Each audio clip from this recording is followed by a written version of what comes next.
আসসালামু আলাইকুম। আজকে আমি একটা ক্যাসেলে বেড়াতে এসেছি। ক্যাসেলটা খুবই সুন্দর এবং আশেপাশের যে এরিয়াটা এটাও খুব সুন্দর। এই সিটিটার নাম হচ্ছে লোখেম, নেদারল্যান্ডসের ভাষায়। এটা নেদারল্যান্ডসের একদম সাইডে, জার্মানির কাছাকাছি, বর্ডারের কাছে। সেই সিটিটা আমরা এক্সপ্লোর করছি গত কয়েকদিন ধরে।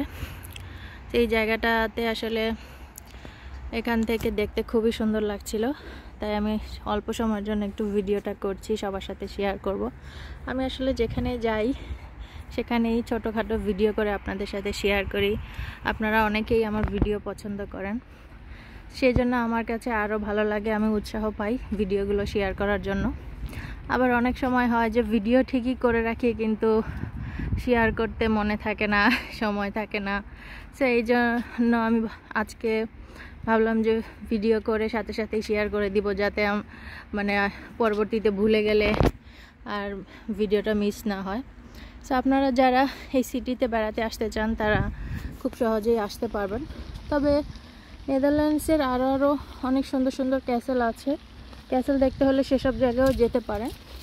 ক্যাসেল ডি হার নামে একটা ক্যাসেল আছে উট্রেক্ট সিটির, নেদারল্যান্ডসের যে উট্রেক্ট সিটি সেখান থেকে আরেকটু দূরে। সেই ক্যাসেলটা অনেক বড়, অনেক সুন্দর, একটু ফেমাস। তো সেই ক্যাসেলটা দেখতে সবাই যায়। আমরা যেহেতু এই সিটিতে বেড়াতে এসেছি, অনেক কিছু দেখছি, তো সেই জন্য হচ্ছে এই ক্যাসেলটা দেখতে এসেছি। স্পেশালি এই ক্যাসেলটা দেখার জন্য আসলে আসা হয় না, এই সিটির অনেক কিছুই দেখছি। তো আপনারা কারা কারা নেদারল্যান্ডসের ক্যাসেল অলরেডি ঘুরেছেন, ক্যাসেল ডি হার, আমাকে অবশ্যই জানাবেন। এই ক্যাসেলটা আমি অনেক আগে বেড়াতে গিয়েছিলাম, সে সময় আসলে ওরকম করে ভিডিও শেয়ার করা হয়নি। নেক্সট টাইম যদি আবার সময় পাই ইনশাল্লাহ যাব, আপনাদের সাথে শেয়ার করব। তো এই ক্যাসেলের কয়েকটা পার্ট আছে। এই জায়গাটা দেখার পরে আমরা ওই যে সামনে ওখানে যাব। ওখানে ছোটোখাটো একটা রেস্টুরেন্ট আছে মনে হচ্ছে, এখনও জানি না, কিংবা কোনো একটা অনুষ্ঠানও হতে পারে। অনেক সময় দেখা যায় যে ক্যাসেলের মধ্যে অনেকে ছোটোখাটো অনুষ্ঠান করে থাকে।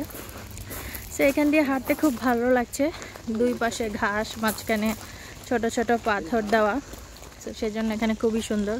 তবে ইলহাম একটু টায়ার্ড হয়ে গেছে, ইলহাম একটু বোর ফিল করতেছে। এই জায়গাটা ওর খুব একটা ভালো লাগতেছে না। আসলে বাচ্চাদের ভালো লাগার মতো না এইসব জায়গা। বাচ্চারা পছন্দ করে পার্ক, যেখানে অনেক রাইড থাকে, সেখানে ঘুরবে।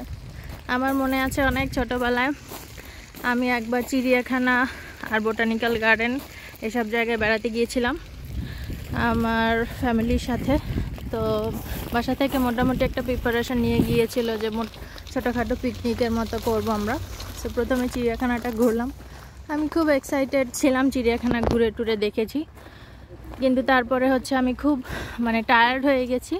বোটানিক্যাল গার্ডেনে যখন গেলাম, শেষ আমাদের বাসা থেকে তো আমরা খুব সকালে রওনা দিয়েছিলাম, তো চিড়িয়াখানা দেখে তারপরে লাঞ্চের সময় হয়ে যাচ্ছে। তো বোটানিক্যাল গার্ডেনে যেয়ে আমরা কোথাও বসে আমরা খাবার খাবো, বাসা থেকে প্রিপারেশন নিয়ে যাওয়া হয়েছিল।